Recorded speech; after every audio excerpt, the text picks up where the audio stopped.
understanding of which projects have actually finished, which projects require additional work, which will mean that they need to stay open into 2020. And we've refined that number somewhat, and it's increased by approximately $500,000 from the estimate of $12.2 million, which you had in December, to, I believe, the $12.7 million that you see in front of you today.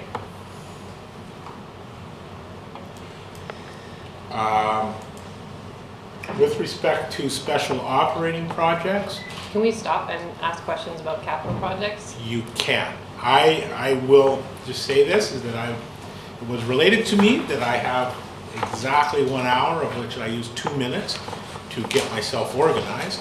So I'm probably pushing this through, because there will be time for us to stop and ask questions, such as right now. Any questions about capital projects? Just in terms of the changes in carry forward amounts, I mean, that reflects just when we record the amounts of which year, what lines. It doesn't impact taxation or anything like that. It does not. When we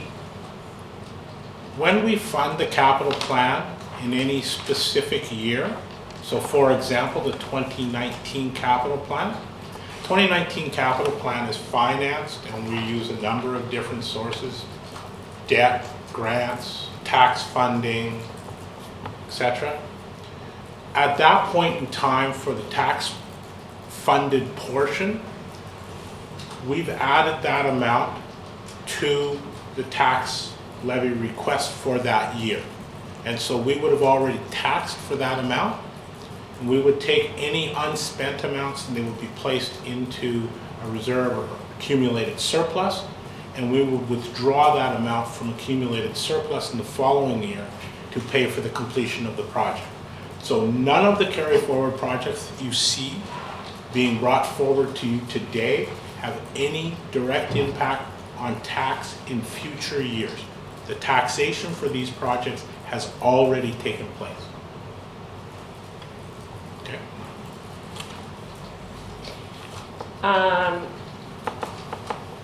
It would seem to me that it's still a remarkably high number, given our capacity as a district. Like, why didn't we purchase vehicles?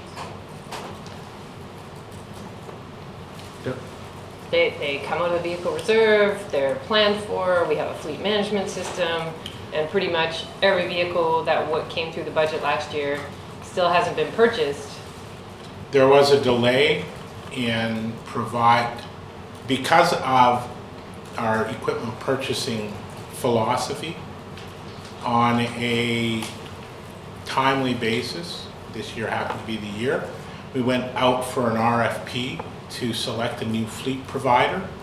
So through the process of extending that RFP, bringing it back, having it reviewed, it's $1 million per year RFP approximately. That requires council approval because it's a contract which extends beyond the term of 1 year. That RFP was brought to council in November. Due to the late time frame within the year, it was not possible to have the RFP approved and have the vehicles delivered in 2019. So on top of, so that our capital plan is $46 million. Yes. Minus 12.5. Yes. That is carry forward. Correct. I don't think that is a sizable carry forward for a community our size. I would suggest that a 25% carry forward, which this is roughly slightly over $10 million on 42, which is the 2019 budget. Wouldn't it be $12 million on a capital budget that's usually around 37, 36? Like 46 is the total. Yes. The carry forward from last Yes. year. So if we subtract that out, we're somewhere around $34 million. And so For the current year. Yeah. Yeah. So $12 million on a $34 million budget is a third. It does seem like a large amount, and I'm gonna make some comments, and then I'm gonna have Mr. Buxton follow on that, because he put his hand up. Yes, and so for example, one of the reasons that you see a carry forward amount that is that large is because due to the nature of the Local Government Act here in BC and the requirements of the financial plan, we have to include all projects that we anticipate may take place in the future year. So as you can see in this plan, we have $7.5 million that we carried forward from last year for projects which are outside of the direct control of the district. But if those projects were to go forward, they have to be included in the plan. So for example, we have a potential real estate purchase. If that were to come to pass in 2019, we would have followed through on it. It didn't, but we're still negotiating for that same real estate purchase to take place, so we have to include that in the 2020 budget. Projects such as that are really a little outside of our control, and it's dictated to us by the Local Government Act and the nature of the financial plan, how we have to budget for those. So there's always going to be a certain degree of carry forward projects to which we're going to carry forward because they're really, to some degree, slightly outside of our control. Mr. Buxton? I think that's just, Chair, we're going to piggyback on that. I think we're really, our locus of control is between 4 and 5 million of the projects that we haven't fully executed, a number of which were multi-year projects. Anyway, the wastewater treatment plant, some Pioneer Way. Thunderbird Radio. They were already multi-year projects. So I don't know if Mr. Russell is 4.5 to 5 million an unusual amount to see on a capital budget envelope with our sums. I'm going to suggest that is not an unreasonable amount to suggest that on a capital plan of approximately $35 million, you might have a 10 to 15% carry forward, and 15% carry forward and $35 million would be $5 million. So I don't think that that's a real significant stretch for the level of carry forwards for this year. But if I take something like fiber conduit installations, we're budgeting $160,000 in 2020 for that. Yes. And the carryover from 2019 is $83,000. So isn't our capacity to lay fiber optic conduit more in the range of $100,000 than $160,000? Or like it is overestimating the capacity of our organization to do this work that I'm concerned about. I get the multi-year projects, I understand what those ones are, but there's sort of annual costs in here that, like, why do we think we can eat up $83,000 of fiber conduit installation from 2019 and spend another $160,000 this year, when last year we probably didn't spend the $160,000 we budgeted for last year? I will do my best to answer that question. There's no mic. But I do know the answer. But Chris is going to come over and provide the engineering speak. Go ahead. Nope. I know the answer to this question. Oh, I hope you have the same answer. Yeah. So that's a great example where the fiber conduit for operational reasons, but also for savings on budget, we tie that into other projects, like when we do multi-use path upgrades, or we do things like Pioneer Way, and yeah, sometimes water. We'll take that opportunity. We've got a map, and we work with the IT department, and we've got here are the areas that we want to put in fiber, and we'll take that opportunity. So that is one that gets very much tied into other capital projects, and it'll have higher years and lower years. So instead of trying to exactly nail how many dollars per this year and next year we're going to get on that one, we have a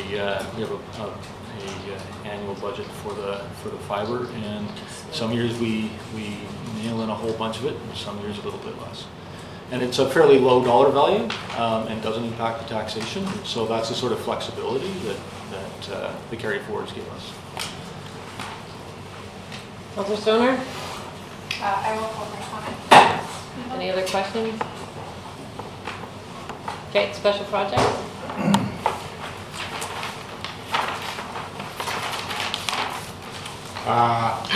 So here's a summary of our special projects. We have $3.8 million approximately, of which 700,000, just over that, is funded through taxes.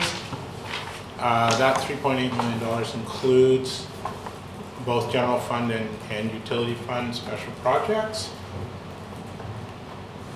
Changes from what you had seen previously. There are some minor changes in the carry forward amount. I believe that the amount that we had identified previously was 800,000, maybe 820,000.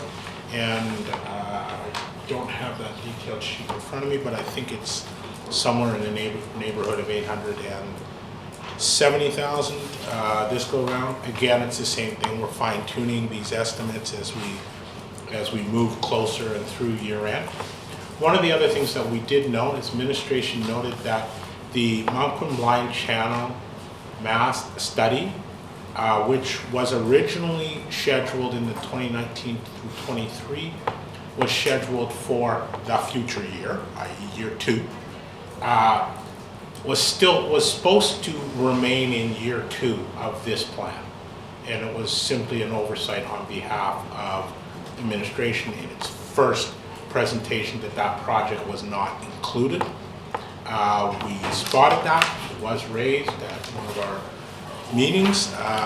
For us, a request was made asking us to review where that was, and we recognized that that was an oversight on our behalf, and we reinserted this project in 2021. So you will now see that project in there on the special operating projects grouping within the carry forward projects. We've included a short summary of projects, of rationale for carry forwards for these projects. You will see that there are some multi-year projects such as landfill expansion, pre-design, Eagle viewing, master plan, asset management master plan updates. Those are multi-year projects, and so we're carrying funds forward from one year to another. And then there are some other projects, various Parks, Rec, and Culture projects, in which we are seeing some timing issues. And there are some other master plan projects which we were unable to complete in 2019 as per our original plans, and we're requesting that they be carried forward into 2020. So I'm going to pause here to provide an opportunity for council to ask questions with respect to special operating project carry forward, if they choose. Councillor Anderson? Yes, I appreciate your comments regarding the Mount Quinn Channel. It is in fact a dredging project study. It might be confusing the way you spelled it out because we have other mast initiatives, but the $50,000 specifically for dredging or channel maintenance. I appreciate this because the fact that it was missing was itself a concern for some certain stakeholders. I have another question regarding an item from past budgets, and that is a question for Gary Buxton, and that is signage, our wayfinding signage program. It's come up recently in conversation with the Smoke Brook Park Committee's raised it, and other stakeholders have too. Is that signage program that we got into as of a couple of years ago, is that not part of the picture also for carry forwards? What is the status of our implementing the vision for wayfinding signage on the highway? And that's perhaps a capital project, I guess. Would be a capital project as it was before, and that is, for all intents and purposes, suspended except in minor instances of when we use that prototype, those prototypes, such as you're seeing at the roundabouts in the Highlands, that sort of a take on that, but there is no specific project. That's pretty much been sort of mothballed. That And the budget's been spent. so it's not in the budget. There is no carryover from 2018. I see, it's been spent, so that would come back as an entirely new initiative to be discussed in future. That's correct. Thank you. Councillor Reese? Thank you. It's not here now, but we've had a discussion before about pickleball, and so I'll raise it. Since we had the last discussion, by my recollection, it was left that they were applying for a grant of $50,000, which is the estimated cost of this project. They received, I think we had a presentation to spec $4,500. So we had, from my perspective, kind of suspended our conversations on it until we understood whether or not they might receive monies from the grant, and if so, how much. So we now know that they didn't receive the whole $50,000. I'm sure we all had some feedback at our budget open house on that topic.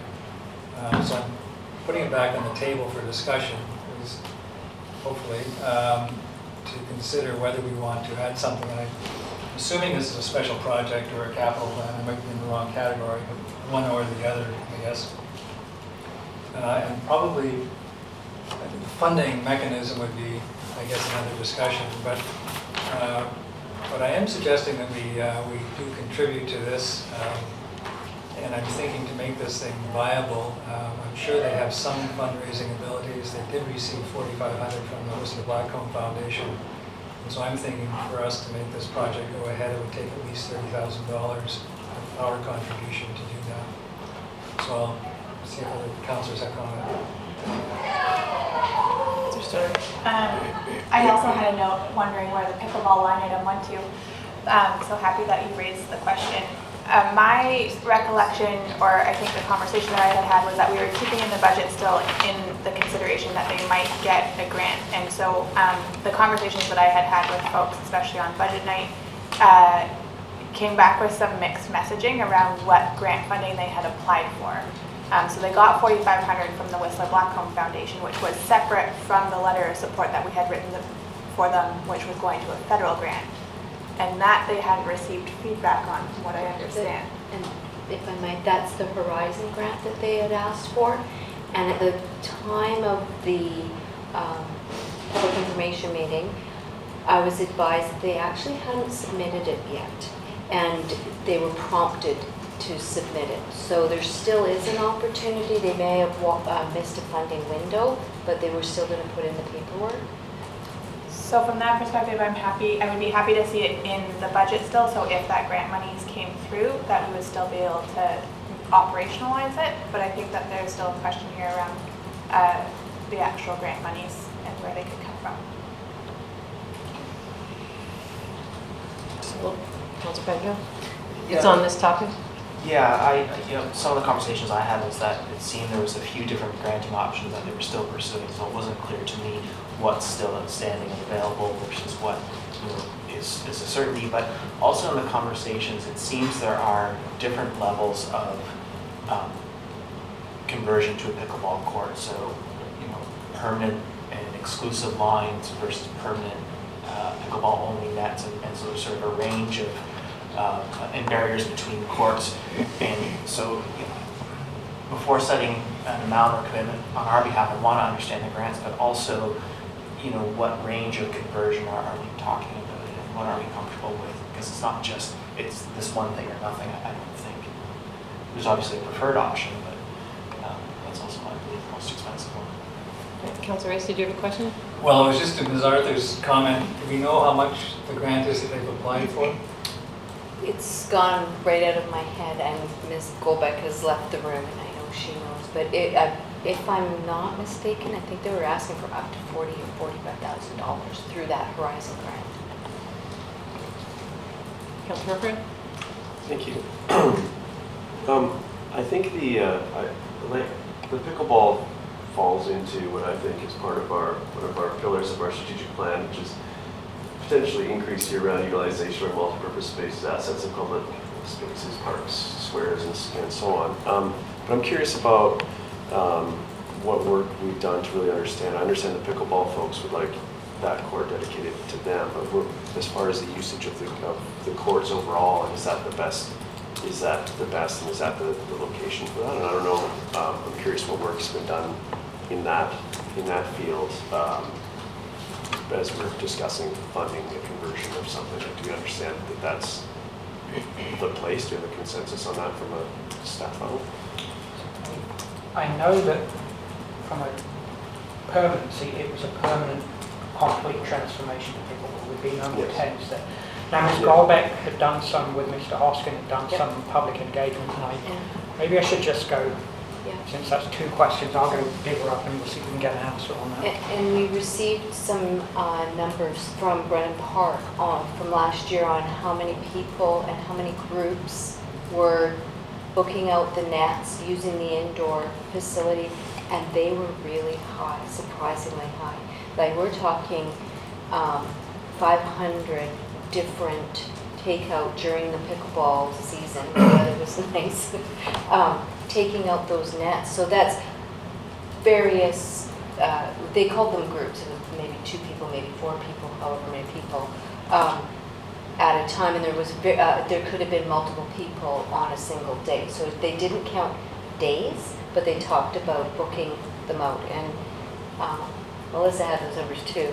They went to Melissa, and there was, they looked at it from all kinds of different angles, and there was also in the auditorium.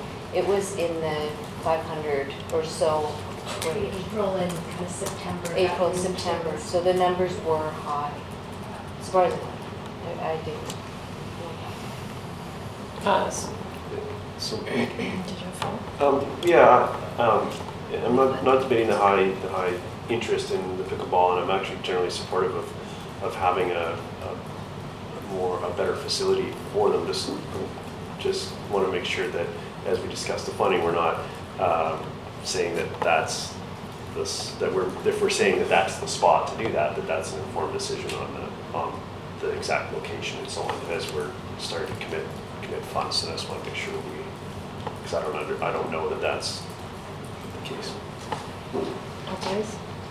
Yeah, it's sort of a chicken and egg discussion almost, because we don't get it in the budget, then it's not there for this year, and now we're waiting for next year before we hear from these grants and so forth.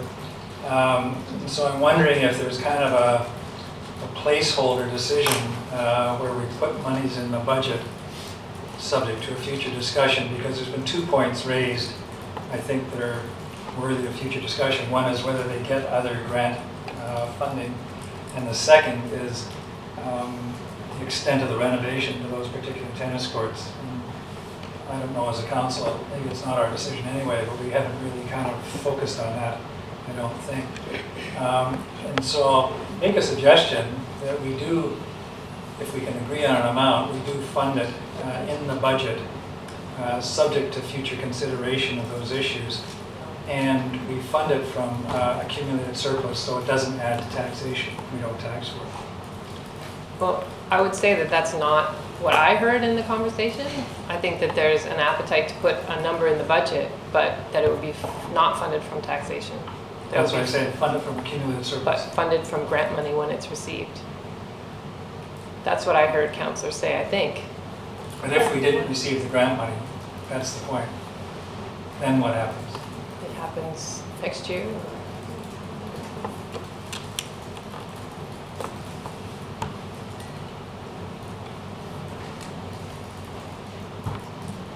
There's a sizable grant that's been applied for, and I'd be happy to put a token amount in as a line item, our contribution for it, $5,000 from accumulated surplus. But there's so many groups that want our attention for, better facilities, all that sort of thing. We don't have our Brennan Park plan. I don't think we have done the final engagement piece on which court and whether it should be permanent. And so I'd rather wait for the grant money. I think that's what I heard from some other councillors, but I'm happy to listen for other ideas. Councillor Anderson? For the reason that I think we must be careful to look after each of our constituencies, like our demographics. And I feel that seniors and youth we need to make extra efforts to be sure that we are considering seniors and youth who sometimes aren't as well organized, if you like, or are probably more often than other segments of our community are overlooked. And in fact, I'm interested to support Councillor Rice's suggestion that we do make a commitment here. And in my conversations, not only with the proponents in the community, but with staff, I don't think that our choices regarding courts are all that difficult. So I'm actually in support of Councillor Rice's suggestion. Thank you. Mr. Buxton, is Ms. Golbeck coming back? Not, she's had an appointment she couldn't shift, so she's out for the next 20 minutes. Councillor Reese, happy for you to table a motion if you'd like, and see how it fares.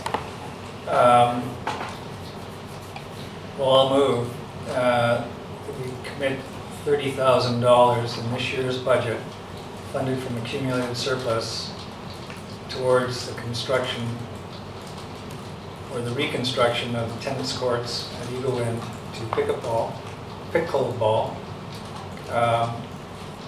subject to future council consideration of other grants received and level of reconstruction.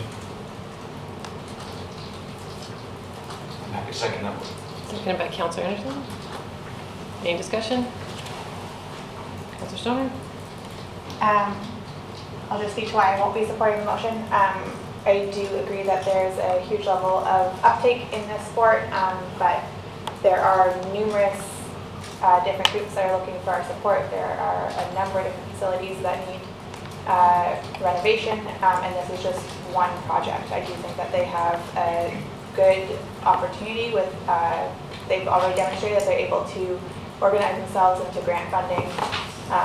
Although they've only made a small dent into their overall budget so far, I think that they have great opportunities for other grants, and so I'm happy if this motion fails to put one on the table around adding a budget line item with support from grant funding. Councillor Freeman? Also, I won't be supporting this. I like the overall. I like I've been impressed with the uptake of the pickleball, and but I think that I'm just going back to the process we all went through with our grant and aid process, and how many hard choices we had to make there, down to the $1,000, $500 from these very also very worthy groups and needs in our community. And with that in mind, I can't sit here with and commit $30,000 to this project with those other choices still fresh in my mind. I would support having something in there, so if grant funding comes through, that the funds can flow and something can happen, but I'm not comfortable committing those funds at this time. Okay, yeah. I think I'm of the same mind as Councillor Stoner and Councillor Herford. I really do appreciate the enthusiasm of the pickleball group, and from my mom, I know how much people are into this sport, and I'd really like to support it.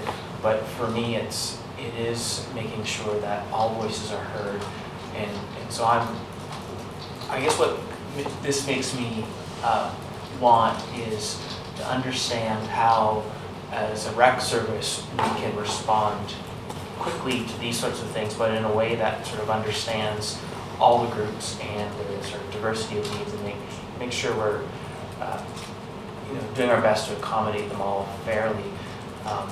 So, I don't want to totally lose pickleball and the idea of facilitating that, because I think facilitating that in some way is important. I'm just not sure that a $30,000 budget line item is the best way to do that at this point. Thank you. I'll call the question. All those in favor? Opposed? Councillor Stoner, Pettingill, Harford, Elliott, opposed. I would like to put a motion on the floor that we put $50,000 for pickleball, funded by other, and wait for grants. Can we do that? Yes. So that's my resolution, seconded by Councillor Stoner. Did you catch that? Sorry, let me rephrase my comment, Okay. Mayor Elliott. think you need to speak to the young lady behind you to get the proper wording as to whether we can do that. But the answer, of course, is at council's discretion. We can include whatever. But we can put aside a placekeeper, so if they achieve their Yes. funding from the federal government, then it can flow through us and we can do the work this year. Yes. So the motion is to identify pickleball court upgrades in the amount of $50,000 to be funded from grants or other in the 2020 budget, subject to community engagement and council discussion on location. How's that? Better? Thank you. Is there a seconder? Seconded by Councillor Stoner. Any comments? Councillor Rice? Yeah, I'm not going to support this, and I guess the difficulty I'm having is the expenditure of these monies, if it ever happened, would be to create a municipal asset. That to me is different than, for example, a grant and aid process where we give it to third-party organizations and tell them to go out and do their thing with it. So I'm not sure that we treat other recreation users the same way. I think we usually put monies in, maybe it's supplemented by grants, but we don't just tell them go out and get the money for it. So I won't be supporting this. Thank you. Councillor Pangone? I will be supporting this for now, but I still, I guess I'm still trying to sort out in my mind the best way sort of in the future to handle this kind of thing. And I'm sort of wondering if it's not a question of should we be providing more funding to Brennan Park, and then as their sort of ongoing operations, why isn't our rec services sort of on top of these things, watching these things and making these changes almost more proactively and having that sort of discussion that there's the general budget amount there as opposed to us sort of, it was a little bit ad hoc with a particular interest group coming to council wanting a specific sport at a specific time. So I will support this, but I'm curious to see how we can improve the process around this. Thank you. Councillor Anderson? Yes, I won't be supporting it for the same reasons as Councillor Race has outlined. I'd just like to make a couple of more comments. I feel again that, would like to stress again, that we need to be mindful of youth and seniors. And in hindsight, as I think back to the last two community enhancement grant application processes that I've been a part of, I feel we missed out a little bit on looking after youth and seniors, and that's partly part of my concern. The other suggestion I'd like to make as we look forward on the community enhancement grant and other aspects of considering these proposals for recreation facilities, there used to be in Squamish a recreation association that made these decisions or helped council to make such decisions, and perhaps we may be looking in future to have another form of advisory body or something along the lines of the older Recreation Commission, so that we can find a mechanism for good conversations about being fair to all of our community in how we make these investments. Thank you. I will support my resolution. I think that we have temporary nets and we can use the current courts, not even just one court. We can use the Brennan Park courts, we can use Eaglewood courts to support pickleball. It is a growing sport, and I think that there'll be many facilities that we're going to fund in new and creative ways going forward, whether it's an ice rink, a swimming pool, pickleball court, an archive, you name it, an arts center. We're not going to be funding it entirely from our taxation dollars. So I think this is a good compromise, and can look at it again once we know the extent of the funding that can be received from grants. I'll call the question. All those in favor? Opposed? Councillor Race, Councillor Anderson opposed. Motion carries. Councillor Stoner. So a different question on special projects, but picking up on carry forwards. So there are a number of projects in the special projects carry forwards that have also additional line items in 2020 where they're fully funded from taxation. And so I'm curious, and I'll give you an example, as to how that works. So for example, the ECDEV data collection has just over 11,000 in carry forward from 2019, but there's a $25,000 ask in the 2020 budget that's fully from taxation.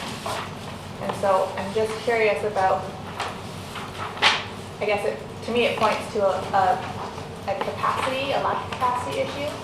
but we're still taxing for additional work where we might not have the capacity to fulfill it? I think, through the chair, with respect to this specific project, I think that there are some timing issues around, that occurred in 2019, around our ability to complete the amount of open data purchasing that we had anticipated in this year. It was the first year of a multi-year project, and that we anticipate to be able to basically pick up the slack next year. It is anticipated with respect to that specific project that our ongoing funding will be in the range of $25,000 a year for a number of years. I think 3, I believe, are on there. I don't have it in front of me right now. And so I think it was it was originally intended to be a 4-year project for $100,000 and $25,000 a year. It is still intended to spend the $100,000. That's the overall project estimate. So they've asked to carry the funds forward in anticipation that they would be able to spend a little more money in 2020 to offset the slight underspending in 2019. And then so similarly with the building permit digitization, that's a 15,000 carry forward with an additional 20,000 asked from taxation. We feel like we're able to pick up the pieces that we've lost in 2019 and still do more than just the pieces that we missed, but also do the addition of the 2020 work. Part of the reason for that shortfall was the data recreation. The person that was doing the digitisation went back to do data recreation, retrieval. And that project again was a 4 or 5 year, $15,000 a year program or $25,000 a year program. Any other questions? Where did our climate action plan contingency, where is that sitting? I think we have a $100,000 special project in as a new funding. So what we did was we had a couple of smaller buckets in last year's funding. And we combined that into one, I think it's a $100,000 special project. 110?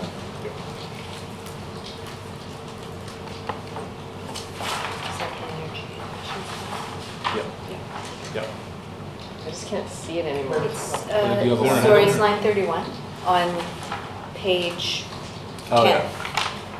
That's before we rebranded it as the Community Carbon Action Plan.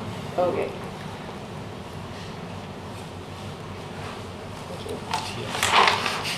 So just for clarification, because I have to see number 1, CAO strategic project annual envelope. Is that related to the climate aspects of the strategic plan, the rest of the strategic plan as a whole? Traditionally, historically, we've taken that money and used it for truth and reconciliation projects with First Nations. There's a number of things on the CAO's objectives for the year that are related to this, that are not directly related to the climate plan or necessarily these 4 pillars. One of the things that did come up prior to the new year, which sort of fell off the radar, was the SORCA ask around the Squamish Front Country Trails Plan, which supports our OCP objective to sort of map our recreational assets. And the ask was for $15,000. There is potentially an opportunity to fund that with the Area D Director through the Southern Tilt Funds, both the SLRD portion and ours, but wondering if there's thoughts from people at the table here about whether they would want to see that in our budget.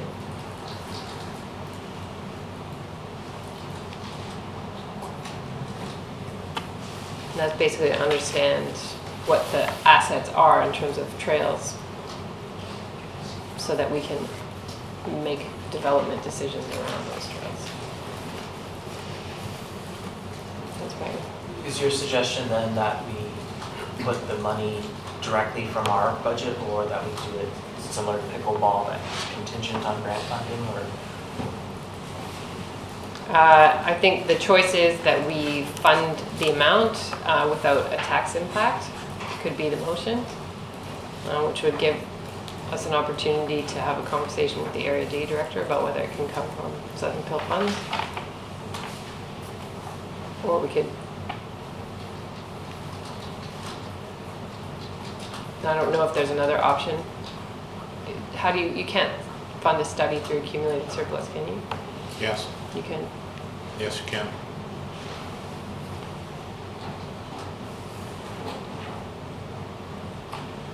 Anyways, Well, it is a one-off, and that's what I thought of accumulated surplus as being for, so that is a possibility. At this point, if there's also grant possibilities, keeping in mind the previous resolution, I'd rather just leave it unfunded.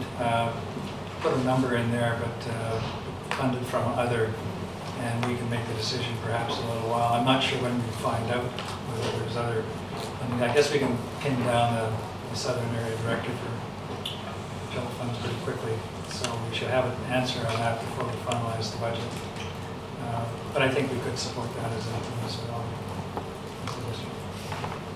okay, so to put the Squamish Front Country Trails Plan in the budget to the amount of $15,000 to be funded without a tax impact to the district.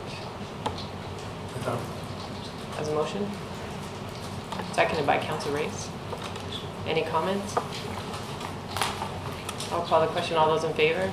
Opposed? Motion carries. Councillor Stoner? I have a clarifying question around the line items with regards to the Estuary Environmental Coordination Plan and then the carryover from the Squamish Estuary Management Plan update. So the 31,000 carryover for the Estuary Management Plan update and 80,000 in the 2020 budget. Can you refresh my memory on Which one item was the 80,000? so 62? 60,000 of which is coming from other. Can you insight on what that might be from? That's grant or carry forward? That's correct. Which one's grant? The The 60,000, 60,000 is other funding from another organisation, I believe. but it doesn't say grant, it's not under grants, it's under that. Yeah, it's not, that's coming from the watersheds, from the Yes. Watershed Society. So it's not, that's not a carryover. Now the Yeah. 30,000, you'll speak to that? Sure. So through the mayor, And the 30,000 is on what line? So the 30,000 is carry in the forward. carry forward, about halfway down the list, 31,000. so really what we have here is looking at the overall management through the mast lens, and there's been an appetite for with council and with the community at large to revamp what used to be the Squamish Estuary Management Committee, or still is, that due to the lack of participation of higher levels of government whose mandates changed in the past, that to really restructure that group and revitalize that group. And that's that larger line item as a new project to look at what the terms of reference of that group would be and to really stand up that group in the coming year. The carry forward is, in the meantime, while we're doing that, there's the estuary, what do they call it, the Central Estuary Restoration Project, which is a DFO funded project the Watershed Society is running within the Squamish Estuary, looking at rewatering Crescent Slough. And the district is acting in support of that project, especially as a tenure holder, working with recreation groups in the area. That's extremely time sensitive, and so we're working to not lose or for the Watershed Society to not lose their grant funding. And so we've engaged some help to basically work with the highly impacted stakeholders on that. So that's what that other line item is. They're actually quite different, even though they sound similar. All right. Any other questions about any of the carry forward or the special operating projects? Ms. Golbeck is here in case there were any other questions. Going back a step.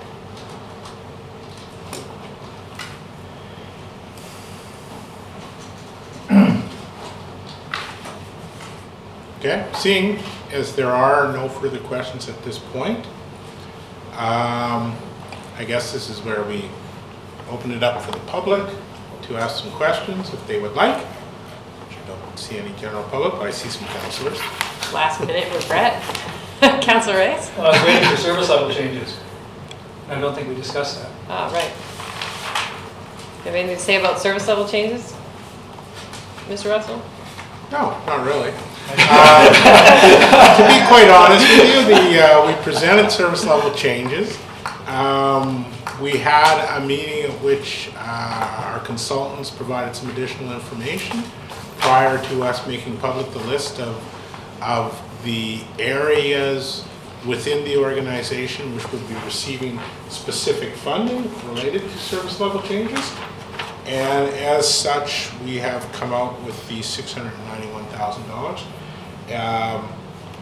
total service level change request that is funded by taxation. This is the this is the document, the breakdown that we had provided to you previously. The portion that you see in blue on page 4 is the portion that we added prior to the public engagement on January 16th. The additional details of what departments were going to receive additional funding. So at this point, no, I don't really have a whole lot to add with respect to that. Any questions? Councillor Reyes? Well, I guess I have 3 points. One is with respect to RCMP members.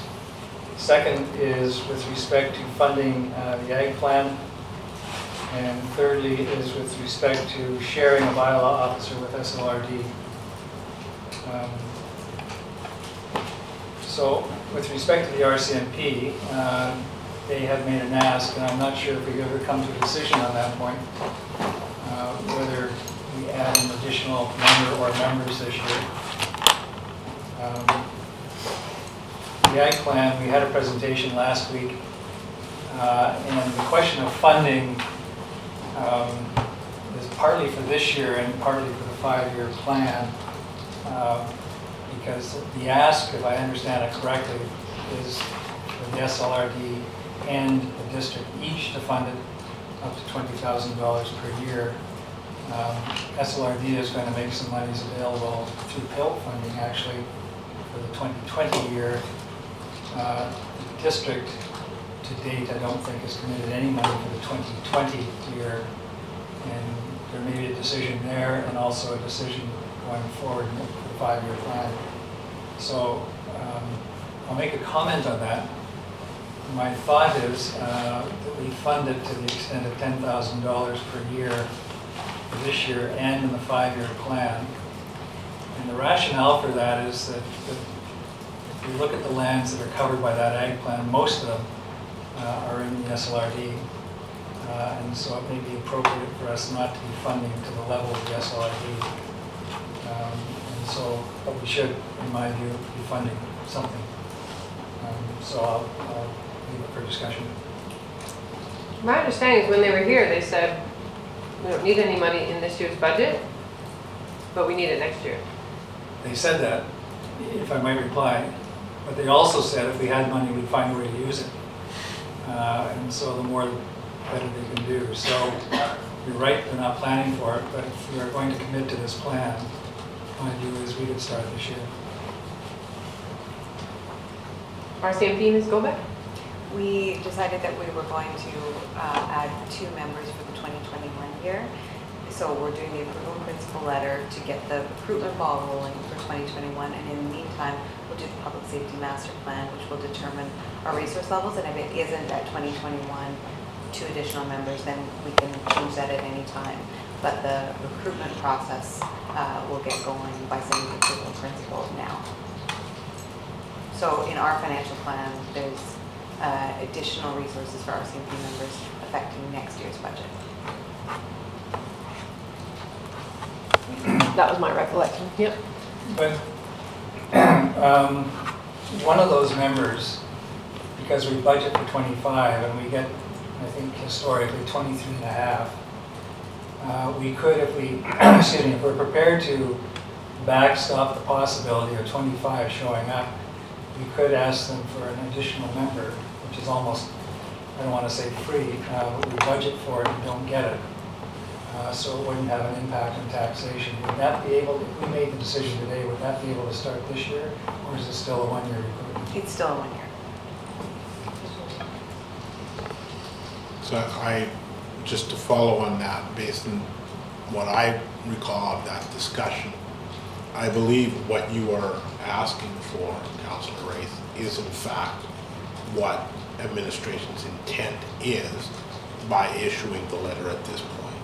So we would start the ball rolling with the intent that we would increase the budget in 2021.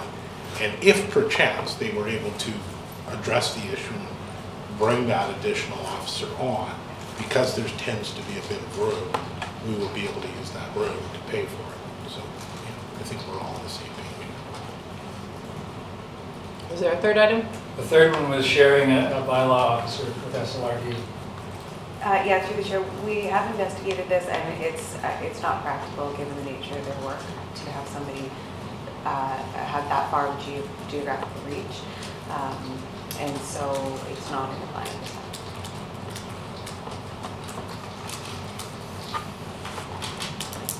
Do we have a conversation about how many hours we thought that person would actually require to be in Area D? Well, if it's a shared resource, then the expectation would be that we would have to share their time, and they'd spend a lot of time driving up and down the highway, so it didn't seem like it was going to be practical for us. But in terms of, did we ever investigate the number of actual calls Area D gets for bylaw reasons, or could we kind of like do it only for certain calls, whether it's short-term rentals, or like do we actually look at how many calls this person would get? I can't speak to how many calls that they would get based on precedence, but if the public were aware that they had a dedicated bylaw officer for Area D, there would likely be an increase in calls, knowing that that resource is available. Councillor Stoner and then Councillor Race. Also, I think part of the discussion, or the idea, from my understanding, was to have them based down in the southern portion of Area D. So yes, they'd still be spending time on the road, but right now they're spending a lot of time on the road in terms of trying to get folks down here for enforcement. So an additional 2 hours from Pemberton to here. So I'm just curious about the logic there as to why it wouldn't make sense to have them based here. There didn't seem to be a benefit to the district to sharing this resource.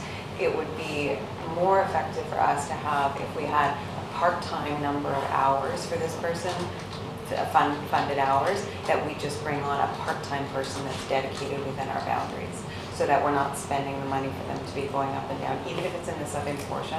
That's a lot every day going up and down, and staff felt like it was more practical to have the number of hours funded dedicated to Squamish. Councillor Race? Yeah, similar to Councillor Stoner, I hadn't anticipated this person would be driving to Braylorn for anything, but would be spending most of the time down in Area D, Upper Squamish, Britannia Beach, and so forth, and maybe Pinecrest, which is relatively close by, and possibly, I guess, in some circumstances, Area C, but that's just north between Worcester and Pemberton, substantially. So I guess I still would like to explore it, perhaps not for this year, but I think it has merit. It's one of the SLRD's, part of its strategic plan is to get into more joint funding opportunities on a variety of different levels with different municipalities. And so I wouldn't like to see it just drop, but I think if we did sort of try and define the workload a little more carefully, and if we're increasing bylaw loads for different things, that there might be a fit there. So perhaps not this year, I'll drop it for this year, but I think it is something we can look at going forward. And through the chair, if I can just ask to make sure I'm clear, the benefit to the district is that we are able to get a full-time person potentially out of a part-time resource allocation from the district. Is that? That's correct, and the difficulty we've run into with the SLRD, and maybe here as well, is attracting people for part-time work, because it's hard to support a family on part-time work. And so it allows you to recruit somebody full-time, but to share the cost of them and share their duties. And that's on a variety of different levels, actually, at the SLRD, and bylaw is the one that came up in a recent discussion. Councillor Panga?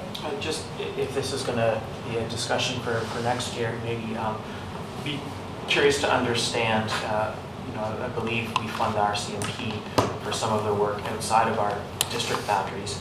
And so if there was extra bylaw enforcement in Area D, would that mean that the RCMP was needing to spend less time? Like, I don't know if they get all involved in bylaw issues outside of our boundaries just because there's no bylaw officer there, or so just understanding that piece, if there's any benefit there. Thank you. Yep. So the outstanding issue is the ag plan. I heard a group say, we don't need money this year, we'll look forward to your money next year. And I heard the Area D director say, well, I could fund that. And so I feel happy with that. I believe the Area D director was talking about funding something else, but I'll leave it at that. I'm happy to hear from others, but. My recollection was, yes, although they could do more if they received additional budget, they were clear that they were unlikely to get additional funding through the 2020 budget from Squamish, but that there was money available from the 7th Help Fund, as well as there's money flowing through that project, or to that project through Squamish CAN's Community Enhancement Grant to some degree, and that they are preparing a 2021 budget ask, so I look forward to seeing that one. Okay. All right. So, based on the discussion that we've had today, Did you I have will another pause for Okay, Councillor further Stoner. questions. Hold on. I also just noticed in the 5-year plan for the Valley Cliff Fire Hall, we have it currently at $3.1 million. I just think we should revisit that number based on our current experience. Really? Yeah. Sorry, which project? Sorry, for the Tantalus Fire Hall in the 5-year plan. Tantalus or Valley Cliff? Tantalus. So what I'm going to suggest here is that as part of our overall plan, part of our overall planning process with respect to the real estate and facilities master plan, we're going to explore additional information and research with respect to the costing of the nearer term projects. And so because none of these projects are actually anticipated to be in the ground in 2020, we will be doing design work at this stage, but no more than that. It is our intent to have the work completed with respect to preliminary design and more detailed cost estimation, and that those numbers available within the time frame of the 2021 through 2025 financial plan cycle. So we also recognize that given the increase in cost in project number 1, there is a reasonable potential that projects number 2 and 3 could be understated at this time. But rather than go through an incremental process of trying to guess at what this price is going to be next, we felt it was more prudent to invest some time and energy in having an appropriate review done on the necessary scope and cost for these projects, and then have a more detailed analysis provided in conjunction with the next capital cycle. That help? Yeah. Okay. No. Okay, now, quickly, Okay. before anybody else asks a question. Thank you very much, councillors. Mayor Elliott. If my notes are reasonably correct, I believe that I have 2 requests. One to include $15,000 for SORCA, and another to include $50,000 in grant funding for pickleball. And in both instances, these are not to impact tax levy.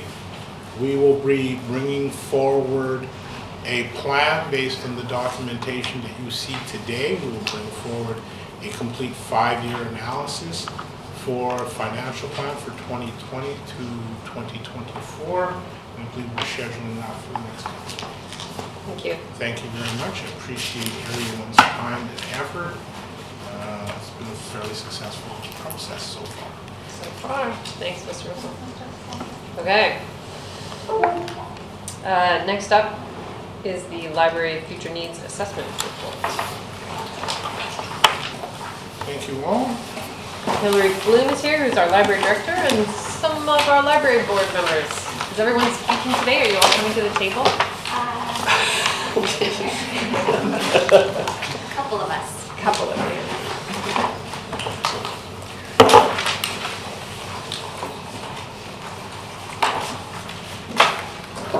Welcome, Mr. Dean. Thank you.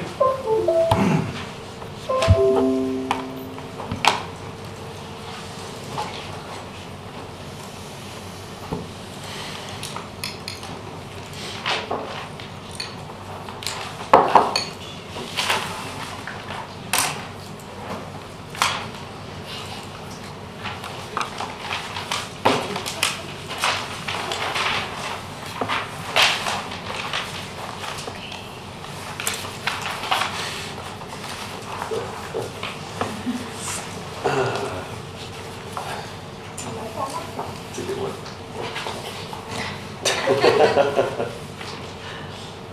I have 2 items to pass around, both of which are excerpts from the full report that was in the agenda, but be referencing those items.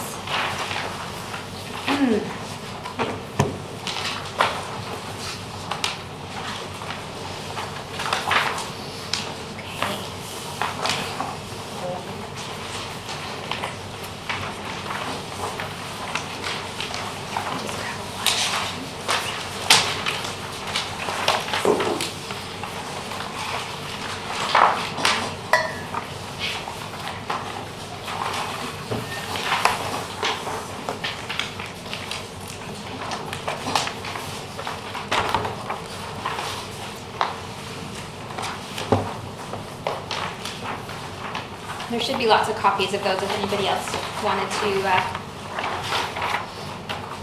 have a look as well.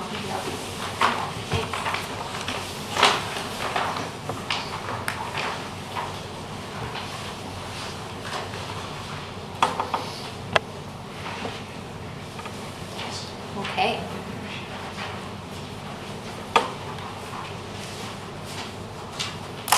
Hopefully everyone had a chance to read the library humor before I switch to the next slide.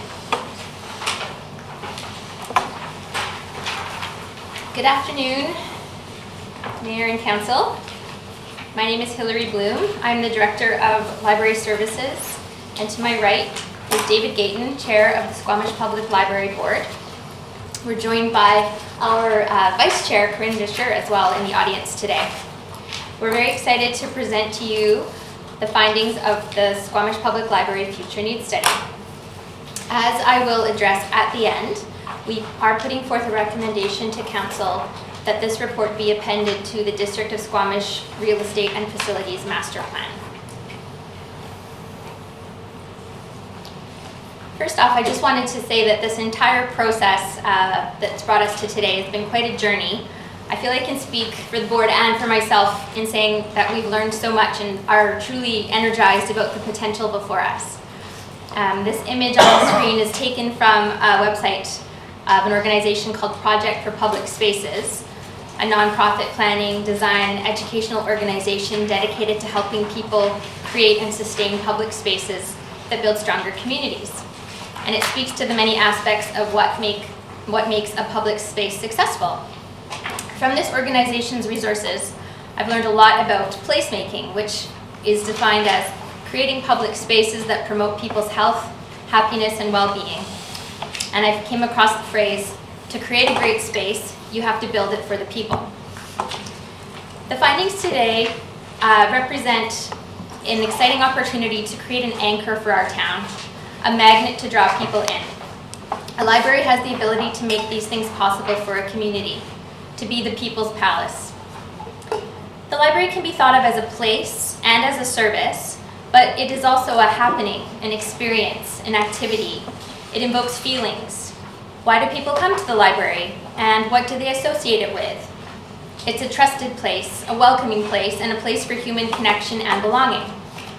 The library as a place and brand is attached to great values. It is an important part of a community's social infrastructure. It's the community's living room. The boundary between the library and society is porous. All that a community is represented in its library. So let's get into what we've learned on our journey and what we heard and how we pulled it all together. Our library serves an active, engaged community of residents and visitors. This community is growing quickly in population, both in number of residents as well as in number of visitors, and is projected to continue to increase over the next several decades. We see this trend reflected in the activity level of our library. This chart shows annual visits between 2013 and 2019. We've increased our open hours, and people use the library more. Annual visits have increased at a much faster rate than can be explained by either the population growth of our community in the same time span or in the increase in library open hours over time. This is a great problem to have.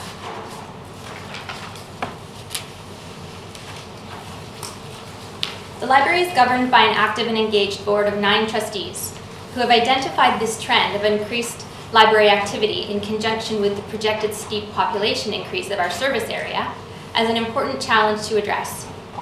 Our service area includes the District of Squamish and the surrounding Area D of the Squamish-Lillooet Regional District, stretching south to Porteau Cove, Furry Creek and Britannia Beach, north to Squamish Valley and Paradise Valley, and up to Pinecrest.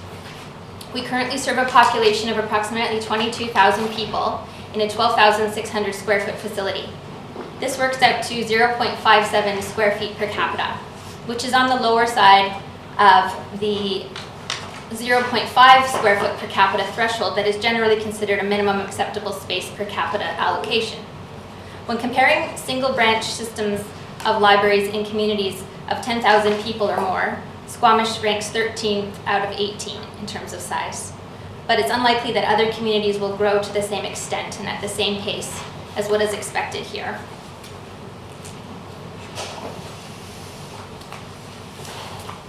Our board proactively developed a multi-step plan to address this looming challenge. Beginning at the end of 2017, we undertook an extensive community input survey to gauge the community's satisfaction with the library in its current state, as well as a probe into what people would like to see in the future. The results of this survey, completed by 570 people, propelled us into our 2018 strategic planning process, mapping out our goals and actions for the next 5 years. Within this plan is a focus on addressing impending space constraints, as you can see by the larger text box highlighted in the slide on the left. Our strategic plan prompted our 2019 Future Needs Study process.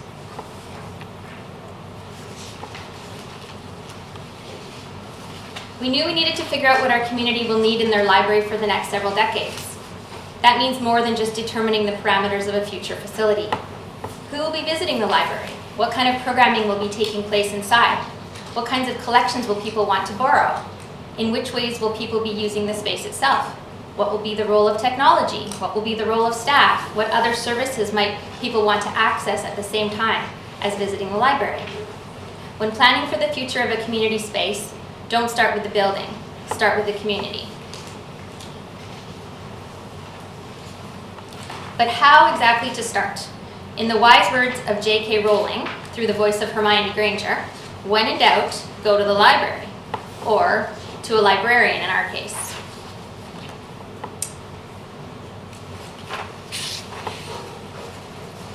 The 75-page full report itself goes into complete details on our process, so I will just touch on this lightly. but we tasked a fantastic local librarian and expert researcher, Marie Palmer, to undertake a study of future trends and best practices in libraries, which resulted in an excellent report in June. This research formed the structure for our next steps in identifying the 4 main themes to explore: programming, technology, partnerships, and space. Next, our consultant, Anrika Van Hook of Studio Hub Architects, led a team of library board members and staff through a series of workshops in July and August. This set the stage for our next step of community and stakeholder engagement in the fall, including a community survey, various community events, and focus groups. Anrika presented the findings of the study to the library board at their November 2019 board meeting. The final report included in today's agenda package incorporates all of this research, staff, board, and community input, previous work done by the district, such as the OCP and the Real Estate and Facilities Master Plan, to apply a lens of where the library sits within the district's overall plan, and a little bit of blue sky thinking to shape the vision for the future of our Squamish Public Library. So what did we learn? We learned that our library is already doing or thinking about a lot of things that are considered future trends. We learned that our community values its library. We learned that people want more of everything, more opportunities and support in the technology realm, like a makerspace, more hands-on programming, like arts and crafts for all ages, more opportunities to celebrate and learn about our diverse cultural populations, including the Squamish Nation, more division of space in the facility, such as quiet space, small meeting spaces, teen space. In addition, we heard a clear preference for a library located downtown and an interest in a shared facility with other community amenities, in particular those in the arts, culture, and heritage sector. I'll touch on some of the conclusions under each of the 4 main themes. So the first theme of programming, here on the screen are some takeaways within that realm. The first bullet talks about the gap that was identified around the wonderful things that we're offering in the library and the communication gap between people finding out about them to the full extent. So I'm happy to announce that we have a marketing and communications person starting in 2 weeks, which will be a huge leap forward in terms of getting the word out about the many exciting things we're offering. Our drag queen story time a week and a half ago was a phenomenal success because it traveled in a way that got the word out there. But we do lots of great things that don't get that same kind of reach. An upcoming life hack series, for example, which is targeted at emerging adults learning about life skills, is something that will be probably the first challenge for our new person to really spread the word about. In terms of expanding the library of things, we are exploring adding more family passes to our pass loaning program. Right now we loan out family passes to the Britannia Mine Museum and Squamish Lilwat Cultural Center. We're talking to the Checkama Center right now, and hopefully the Gondola and the O'Dane Art Museum one day. And then in terms of continuing the partnerships that we have, we've identified that the key to our success in terms of programming lies in the partnerships we've built and continue to foster. For example, Squamish Climate Action Network works with us and carries out programming and our seed library. We've partnered with Pride Squamish in a number of ways and look forward to more. There's many other examples. We find that the more we are out there, the more opportunities come our way that we can then turn into fantastic public learning and sharing opportunities.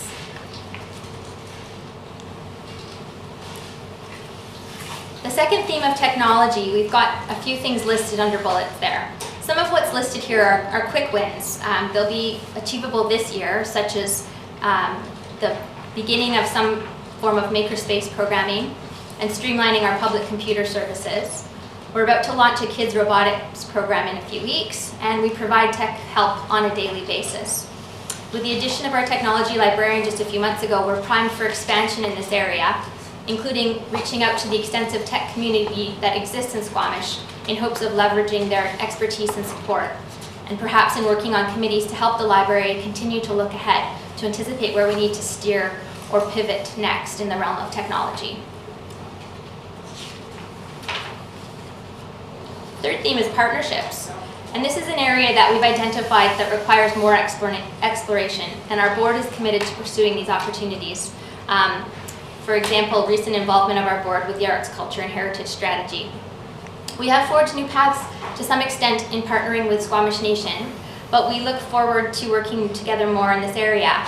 Much of what we've accomplished to date has been rather one-sided in the way that it's been a lot of awareness raising and learning for non-Indigenous people. We would look forward to identifying ways that the library can improve its services and accessibility to the nation so that all members see themselves reflected in our library. I would say this is a similar sentiment with regards to other cultural groups in Squamish. We need to do more and reach out more. The concept of seeking expertise and recruiting champions who represent our diverse community groups and are willing to help us in this process is something that our board is committed to pursuing. So the first three themes I've touched upon all inform what has been identified in terms of space and as our future space requirements. As referenced in the report, a downtown location to serve as an anchor community hub rises to the top. This is not only what we heard from patrons, but is also based on our knowledge of the district's current real estate reality. As the report identifies, there is potential danger in spreading out across the community by way of satellites in hopes of reaching everyone.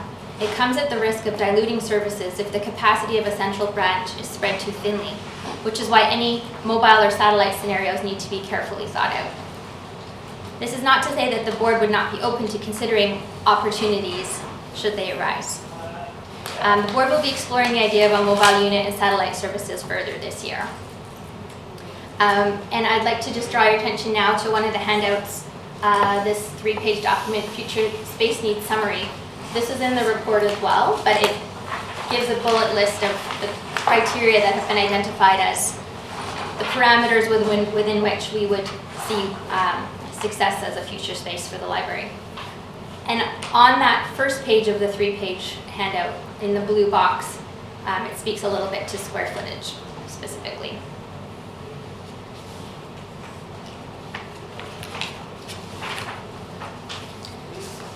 So that's a quick summary of the 4 main areas of the report. And now in terms of next steps, the board is moving forward as a board to start with in terms of forming subcommittees this year to explore various areas, explore a mobile unit, explore technology and partnerships. And then through the budget process in 2020, we've got our sights set on some interior space improvements to our current facility and improvements to the public computer services, as I've referenced. 2021 and beyond, looking into the feasibility of potentially a mobile unit and potentially further space improvements such as a teen area, again depending on timing of how things all play out.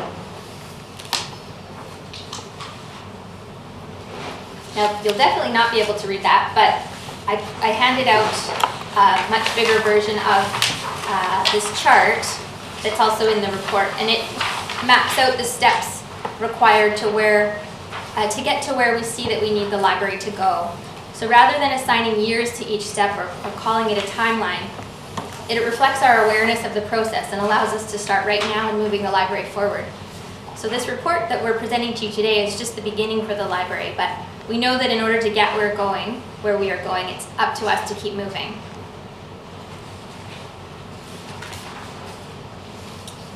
Here is a February themed image that I created from an article that lists the qualities that make a library great.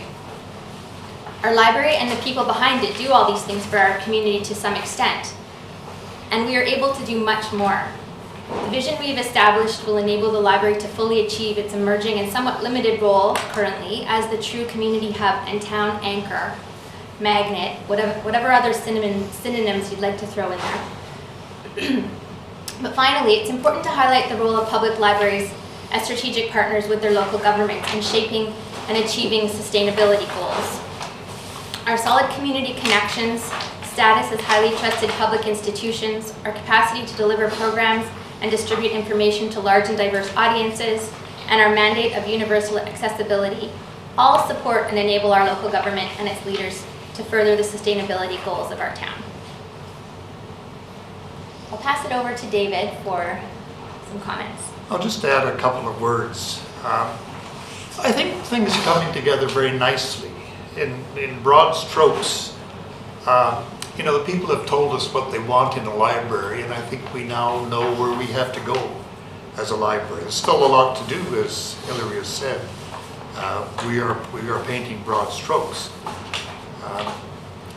The district has its OCP and it has its real estate plan.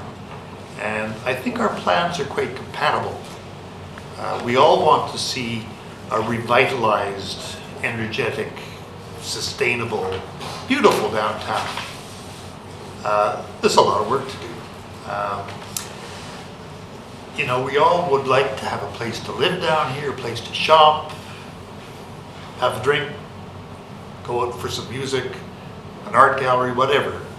And I think that the library can be right at the center of this, as Hillary has mentioned at the beginning. You are a young council. You haven't done anything awful yet. Well, that's a perspective thing, isn't it? Yeah. I guess my feeling is if you keep on in the same vein, you're going to be around a while, which means you have the opportunity to create a vision for the downtown that'll sustain us for years to come. You, of course, have the opposite, the possibility of creating a dud, but I don't think you will. And, you know, we all want to see this downtown develop, and we think the library is going to be right in the middle of it. So that's why we are recommending that the council approve the following resolution.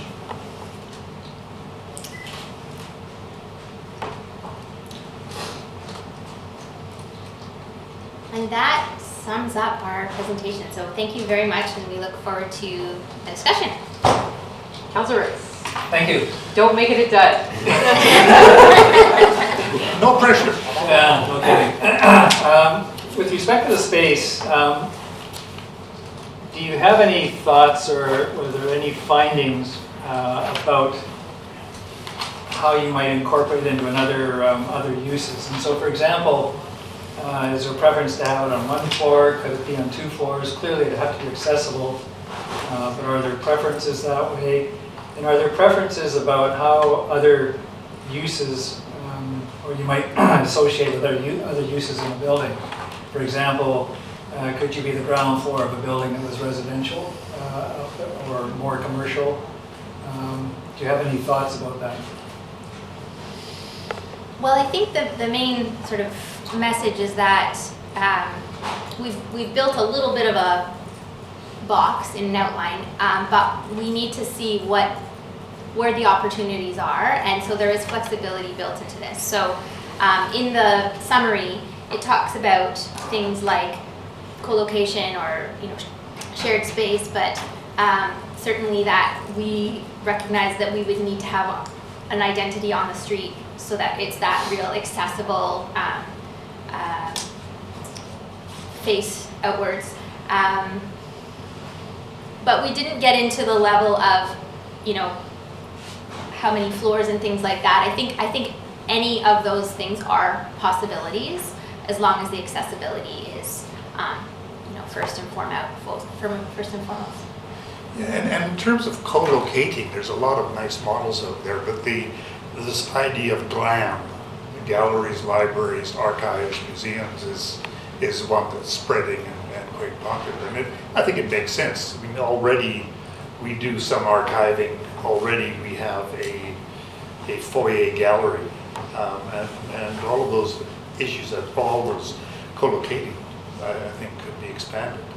And I think that, I'm not an architect, but I think you can certainly get some economies by sharing space.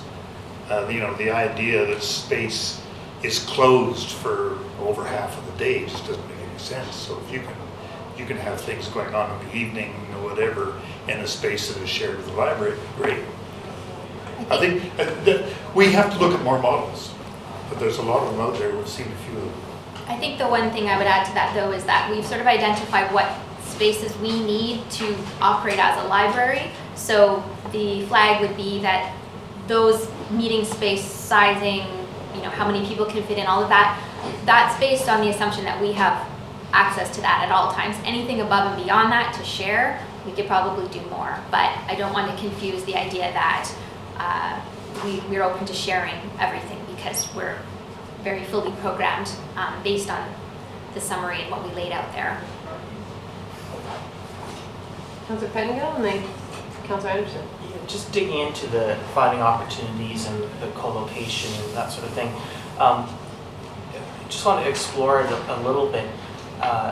One thing I didn't notice, and maybe I just read too fast, but I didn't see the idea of a movie theater either as a co-location or as a library thing. To my mind, given some of the other things, I was a little bit surprised at that because it's arguably about content. And then on the flip side's the right word, but in terms of a makerspace and so on, I can definitely see that that's something a library could do. But there's other reasons to think that the high school, for example, might be the best place, and that other times in our history, different groups have sort of taken a look at the idea. So just wanted to understand better with some of these things like in arts and culture programming, makerspace, are these things that you think a library is sort of uniquely positioned and should be the one to do it? Is it more that people are asking for and you think maybe you could add some value there? Like, how do these sorts of things fit in? This is sort of the essential question about a library. Like, where do we begin and where do we end? And so when you go to different libraries in different communities, they all look a little different and they serve their communities uniquely based on what is needed. So there are makerspace nonprofit groups out there that set them up as their standalone buildings. There's all manner of co-located libraries with other things, but we come back to the idea of our role is in providing access to learning and information for all ages, and we're open all hours. So when I think of something like a makerspace, with our built-in technology expertise, we can be that conduit to the community to learn about something like that, for example. Though we're always looking to see what else is happening, because we're not here to duplicate effort, we're not here to own all of those roles. But on the other hand, we are able to offer programming in a way that typically is free of charge to the community. So in some times it's just more of a taste of something, and then perhaps they'll go on and pursue it further themselves. So I don't have a real black and white answer for you. But as far as why something like a movie theater didn't come up in the report, that's not to say that it's not something we disregarded and didn't want included in there. I think really the spirit of the report is that we are paying attention to what our community needs and wants, and if the opportunity is aligned, we are open. But it's also not on the library to solve all of those problems or to tick all of those boxes on behalf of the community. It's more about a two-way conversation, like what makes the most sense moving forward to accomplish the most collectively, because we're all trying to kind of achieve the same community goals of making it the best place it can be. I don't think the library has to own everything, but we want to make sure it happens. In some libraries, for example, they have woodwork classes. Well, I'm a member of the men's shed. I think that if we wanted to do that sort of thing, the library could do it in conjunction with the men's shed, so that it happens. The library may be able to add something to it, but it can be done elsewhere. And the same thing with schools. Schools are closed from 5 o'clock on. You'd like to see that happen. You'd like to see schools having courses in technology for older people like myself who have a hard time with computers, but it's not happening. So that sort of thing tends to be falling to the libraries. But if it can help it happen elsewhere, great. Councillor Anderson? Yes, a couple of questions arise from me out of the report. On page 13, there is reference to weekly social worker drop-in times and a private space to meet.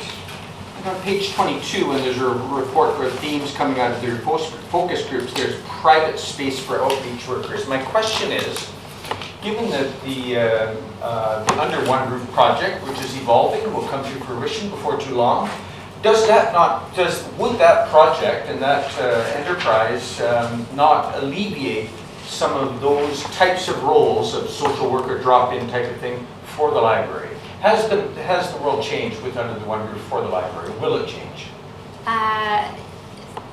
Yes. So I'm on the community action team for Under One Roof, and work closely with that group, and I'm aware of what's happening there, and it's very exciting. So I certainly agree that some of what came out in this laundry list of things that could be may not stick or don't need to stick or shouldn't stick.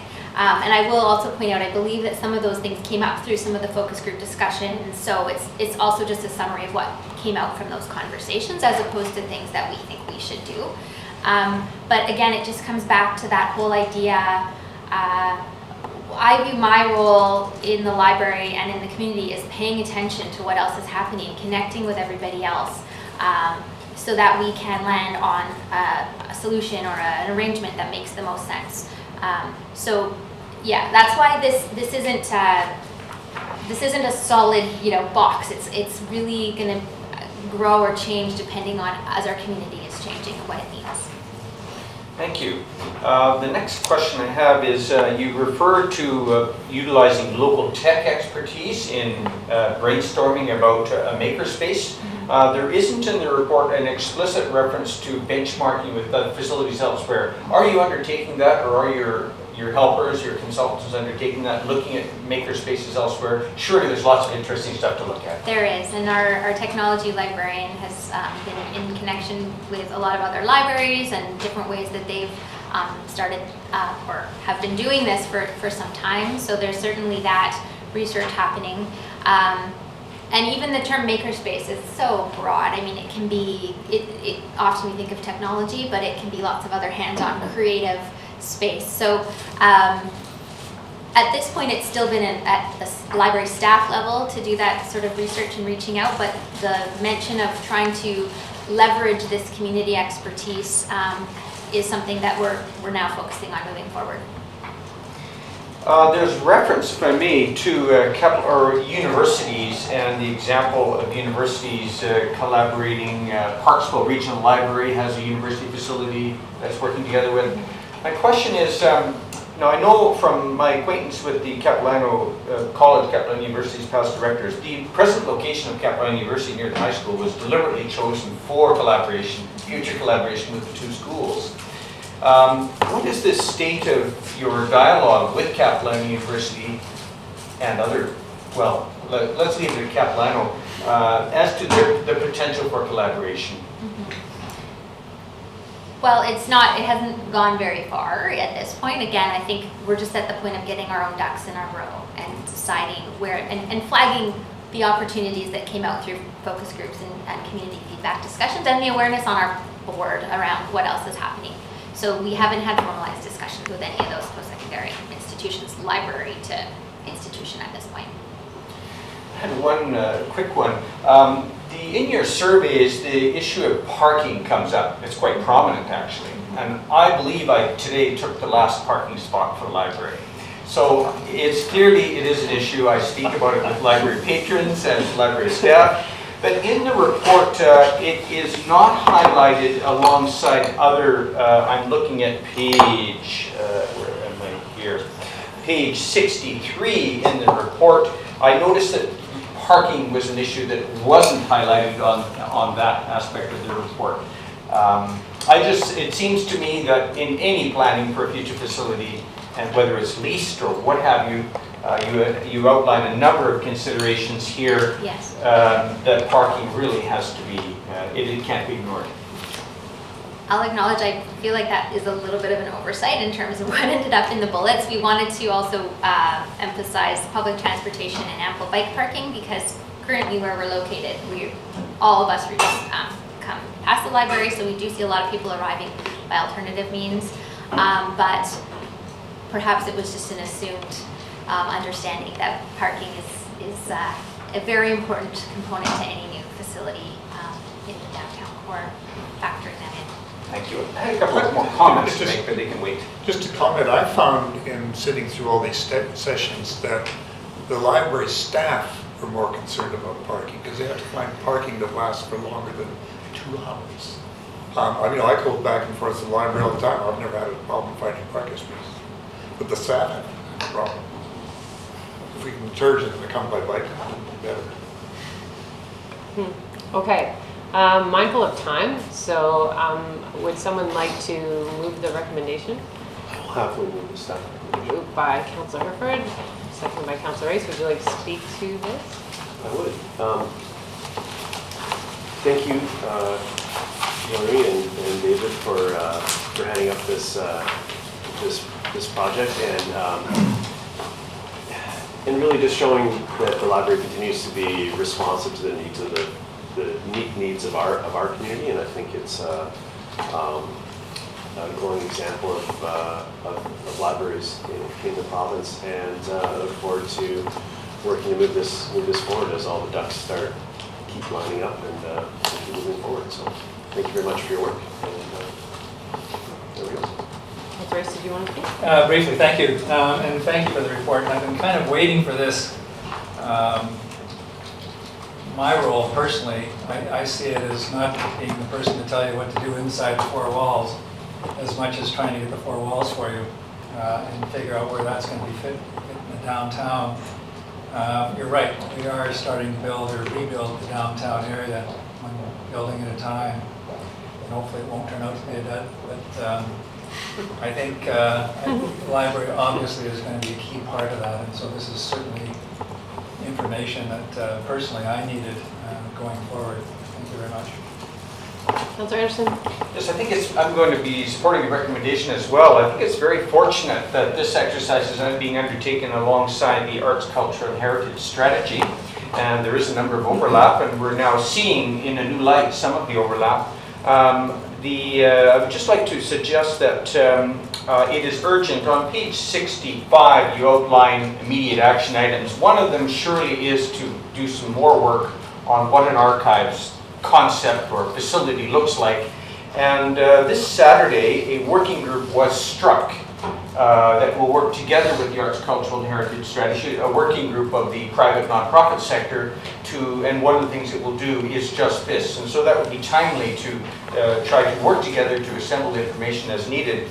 And finally, also in connection with the Arts, Cultural and Heritage Strategy, it's through you, Hillary Bloom, that I've come to be aware of the GLAM conversation at the provincial level and that collaborative advocacy going on at that level. I think that that's a term missing from the Arts, Cultural and Heritage Strategy document, so that further liaison between the two, I think that is a very useful concept and network to be identified in both strategies.